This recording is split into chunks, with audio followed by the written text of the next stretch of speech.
नमस्कार, मैं शानू चौहान। आप देख रहे हैं द सतक न्यूज। उत्तर प्रदेश के आजमगढ़ जिले में एक मामला सामने आया है। एक परिवार की नाबालिग बच्ची जो घर में अकेली रहती है, भगवान ने भी उस बच्ची के साथ बहुत गलत किया है, क्योंकि वह बच्ची न सुन सकती है और न बोल सकती है। और धरती पर जो दरिंदे हैं इतने हवस के प्यासे हो गए हैं कि उस बच्ची को नहीं छोड़ते हैं। वह बच्ची घर पर अकेली रहती है। उस दिन उस घर पर कोई नहीं रहता है। माँ बकरी लेकर खेतों में चली जाती है और वह दरिंदा कई दिनों से वह बच्ची के पीछे पड़ा था और वह मौका देख रहा था कि जब इस घर पर कोई नहीं रहेगा तब मैं इसके साथ वो करूँगा जो मेरा मन चाहेगा। और उसे वह दिन भी वह मौका मिल जाता है। वह दरिंदा नीतीश अपनी माँ को भेजता है। उसकी माँ आती है, उस नाबालिग बच्ची को लेकर जाती है अपने घर। नीतीश दरिंदे की माँ आती है, नाबालिग बच्ची को कहती है कि रोटी बनवाने के लिए हमारे साथ चलो, और वह बच्ची उस दरिंदे माँ के साथ चल देती है। उस दरिंदे की माँ कुछ काम के लिए बाहर चली जाती है। तब वह दरिंदा यह मौका देखकर उस बच्ची के साथ दरिंदगी करता है और वह बच्ची चीखती चिल्लाती रह जाती है, पर उस बच्ची की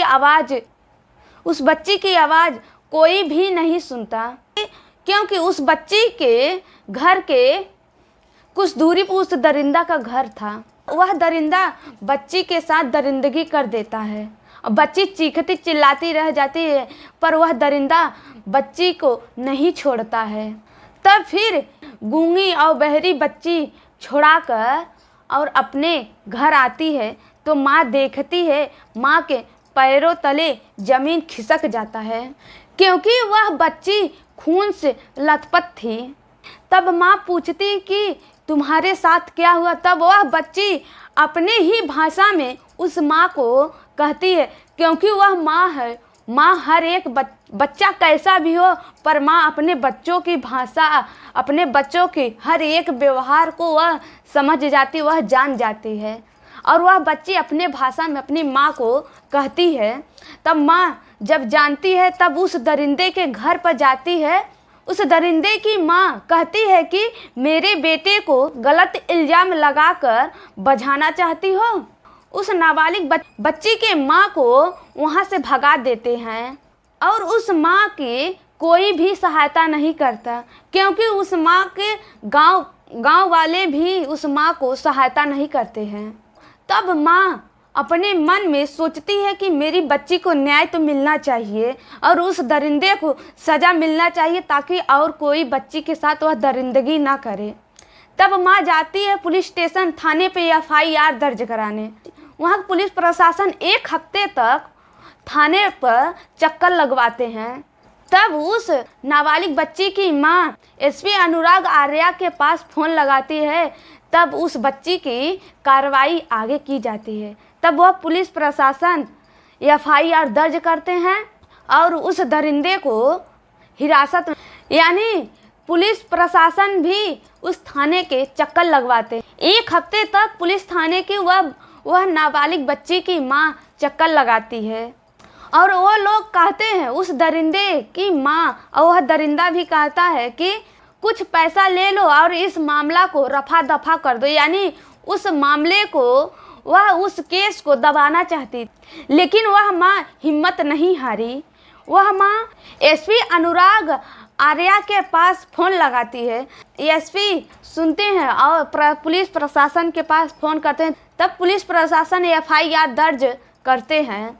उस दरिंदे अपराधी नीतीश को पकड़ लेते हैं, यानी हिरासत में ले लेते हैं और उस पर कड़ी से कड़ी कार्रवाई करते। वहीं माँ कहती है इस दरिंदे को फांसी की सज़ा दे दो, ताकि यह फिर दोबारा छूटकर वापस ना आए।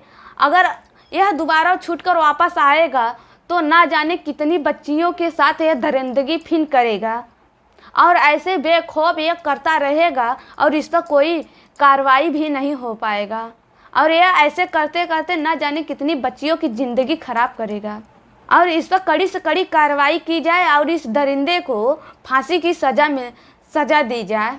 उस नाबालिग बच्ची की माँ कहती है, मैं प्रशासन से ही कह रही हूँ। प्रशासन भी इतनी लापरवाही हो जाती है, उस गरीब माँ को, उस गरीब बेटी को इंसाफ नहीं मिलता। एसपी अनुराग आर्या के पास फ़ोन नहीं लगाती। तो आप लोग कमेंट बॉक्स में ज़रूर बताएं। नमस्कार, मिलते हैं अगले वीडियो में आप लोगों के साथ।